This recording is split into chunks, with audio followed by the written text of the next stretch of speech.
May I speak in the hope that we hear the Lord.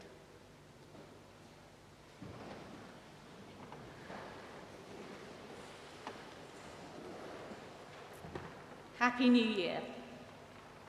And what a year it has been. I saw this brilliant film over Christmas, which I highly recommend, called Don't Look Up. It tells the story of two astrophysicists who discover an enormous comet hurtling towards the planet Earth, which, if it were to hit, would bring total destruction. This kind of comet is designated as a planet killer. The story is not so much about the mission to try and deflect this object, but the mission to try and get the world to understand that this is scientific reality and not just fake news. A culture of comet deniers rise up, and it's only when the huge fiery object breaks through the atmosphere do people start to understand that the planet is really in danger. We live in a world where we often struggle to get across the importance of things like getting a vaccine or wearing a mask to large swathes of people because they just don't trust the facts. And who can blame them when the ability to tell the truth doesn't seem to be a key factor in our government's skill set? The loss of trust is paramount, and perhaps not a planet killer quite yet, but certainly one that corrodes our sense of well-being, our relationships with others, our communities, and our values. Today's readings really got me thinking about the difference between truth and fact. It got me thinking about how we share the story of Jesus to a world that struggles to accept the simplest of facts, even in the face of hard evidence. We only need to watch the rise of the flat earth movement to know that something is very wrong.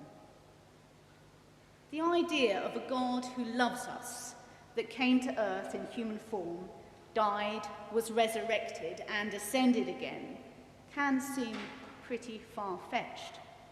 How on earth can we expect anybody to believe these things when we have no solid facts and God, for the most part, likes to downplay his existence? How can we tell the story of Jesus when we can't even persuade someone to have a vaccine when presented with overwhelming scientific evidence? This is a very familiar story that we hear today in the Gospel of three wise men, or magi, whose journey is inspired by the understanding or epiphany that something important has happened. Something has manifested that had long been prophesied. Their journey led by a celestial object, a star or comet, from the first is imbued by dreams and premonitions with a distinct absence of factual evidence. In the ancient world, the supernatural played a huge part in people's lives and beliefs. Existence between this world and the next was lived in the thin veil between. They trusted that their waking world was only a fragment of the whole. They trusted in the unknown. All this had led the three to request an audience with King Herod, where they spoke about the fruition of the prophecy that is highlighted in Isaiah. All this must have pushed Herod's buttons big time, his leadership challenged not by a mighty army or a deadly foe, but by a defenseless baby that held the power of destiny in his tiny hand. Destiny, the living God come to earth, is not the enemy you want to have to deal with as a powerful earthly king. Let's face it, the odds are seriously stacked against you. This whole episode ends with a dream that speaks of warning and murder. I think we're beginning to recognize that while we live in a world where it is in the best interest of the most powerful to keep us confused and frightened, that it may be almost impossible at times to work out what is true. Herod is no better or worse than many who hold considerable power and follows that well-trodden path of lying and trying to get others to do his dirty work for him.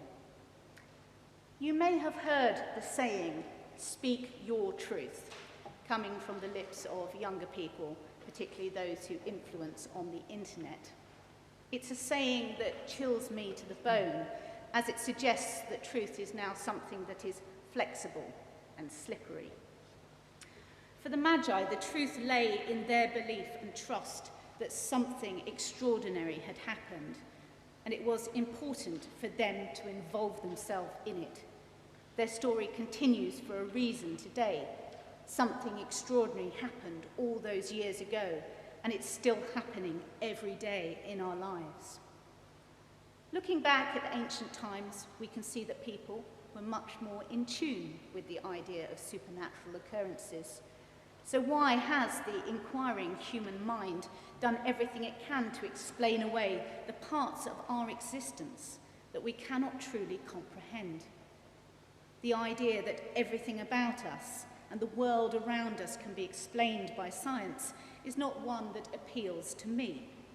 I like to think that there's a lot more going on that we don't really understand, that our existence is so much more than one of an advanced species of ape roaming around on the one beautiful planet that can sustain life in a vast, unknowable, and mainly lifeless universe.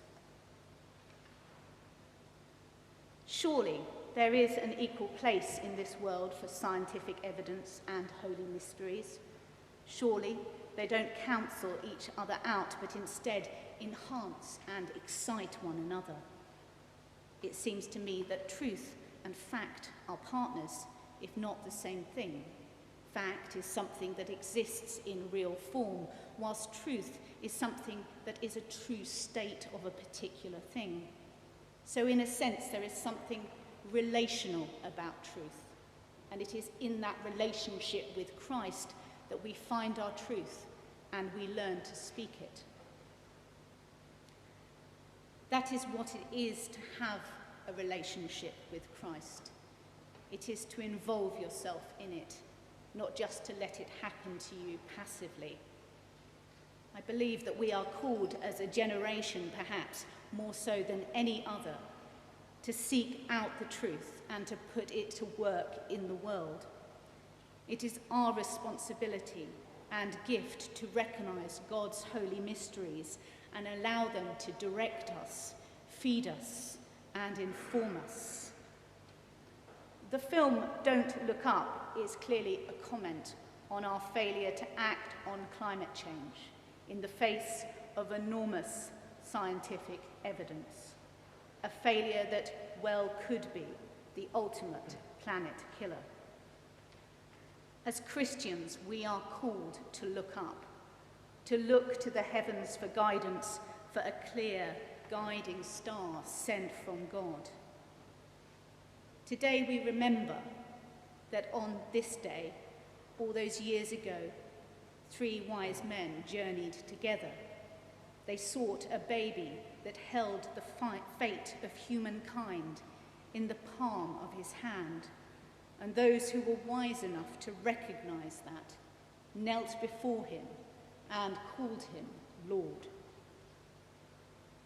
As we come to his table today, held in mystery, we do so in that knowledge and that truth.